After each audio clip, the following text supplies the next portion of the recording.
नमस्कार, मैं doctor BM Goyal, वरिष्ठ हृदय रोग विशेषज्ञ, अपेक्स हॉस्पिटल जयपुर से। हृदय रोगों पे चर्चा के विषय में आज मैं चर्चा करूंगा एंजियोप्लास्टी के बारे में। जैसा कि आप कॉमनली सुनते होंगे, किसी को भी हृदय की बीमारी होती है उसमें कॉमन जो इलाज होता है वो एंजियोप्लास्टी और स्टंट होता है। तो सबसे पहला कि एंजियोप्लास्टी होती क्या है। तो एंजियोप्लास्टी एक छोटा सा प्रोसीजर है जिसमें पेशेंट को कोई बेहोश करना या कोई चीरफाड़ या चाकू का इस्तेमाल नहीं होता। ये एक नस में निडल लगा के, कैथेटर लगा के, उसके ऊपर वायर डाल के और जो हृदय की नस तक हम लोग पहुंचते हैं, हृदय की नस जो सुकड़ी होती है उसको जो चौड़ा करते हैं पहले बैलून से और फिर स्टंट डाल के, वो प्रोसीजर एंजियोप्लास्टी कहलाता है। अगर स्टंट डालते हैं तो एंजियोप्लास्टी विद स्टंट हो जाता है, और अगर केवल बैलून से चौड़ा करते हैं तो एंजियोप्लास्टी कहलाता है, जिसको हम कहते हैं POBA, plain old balloon angioplasty.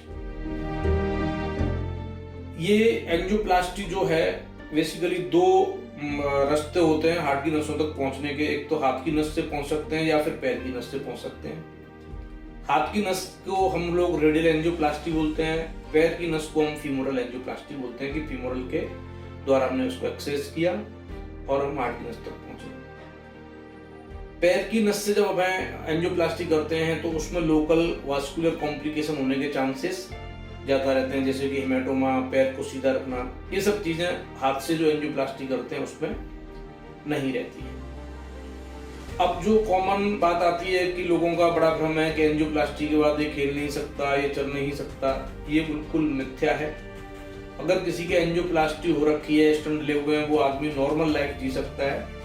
Angioplasty के बाद बहुत ज्यादा रेस्ट की जरूरत भी नहीं होती। अगर आपका हार्ट का पंपिंग नॉर्मल है, इजेक्शन फ्रैक्शन नॉर्मल है, जितनी नसों में बीमारी थी उन सभी नसों को खोल दिया गया है, तो आप दूसरे दिन से ही काम पे जा सकते हैं। अपनी जो भी एक्टिविटीज आप पहले करते थे वो कर सकते हैं। बस इम्पोर्टेंट है कि आपके हार्ट की मांसपेशियों को नुकसान तो नहीं पहुंचाए।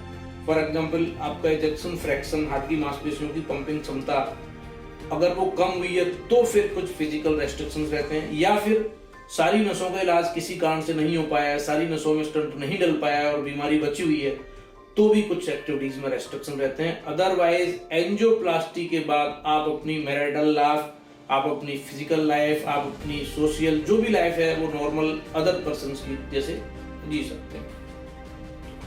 कई बार सवाल आता है, लोग हमसे पूछते हैं कि सर स्टंट की लाइफ क्या होती है। तो स्टंट की लाइफ ऐसा कोई इसका एक्सपायरी नहीं होता कि कोई स्टंट 10 साल चलेगा या 20 साल चलेगा। स्टंट की लाइफ बिल्कुल अपनी वेसल की लाइफ की तरह होती है, जैसे अपनी नेचुरल वेसल होती है वैसे ही अपने स्टंट चलते हैं। कोई भी स्टंट होता है उसमें 1 से 2% वापस ब्लॉक आने के चांस रहते ही हैं। इतने ही चांस आपकी उन नसों में भी ब्लॉकेज आने के होते हैं जिनमें स्टंट नहीं भी डला है। तो ऐसा नहीं है कि स्टंट की कोई लाइफ होती है, कोई एक्सपायरी होती है, ऐसा नहीं है। शरीर के अंदर कोई भी डिवाइस डलती है उसकी कोई एक्सपायरी नहीं होती। तीसरी बात आती है, कई बार लोग पूछते हैं एंजियोप्लास्टी बेटर होती है या बाईपास बेटर होता है। तो ये डिपेंड करता है कि आपकी बीमारियां कितनी हैं, कितनी नसों में ब्लॉकेज हैं, कहाँ पे ब्लॉकेज हैं। कुछ केसेस में एंजियोप्लास्टी बेटर होती है, कुछ केसेस में बाईपास बेटर होती है। कई बार हम हाइब्रिड प्रोसीजर भी करते हैं।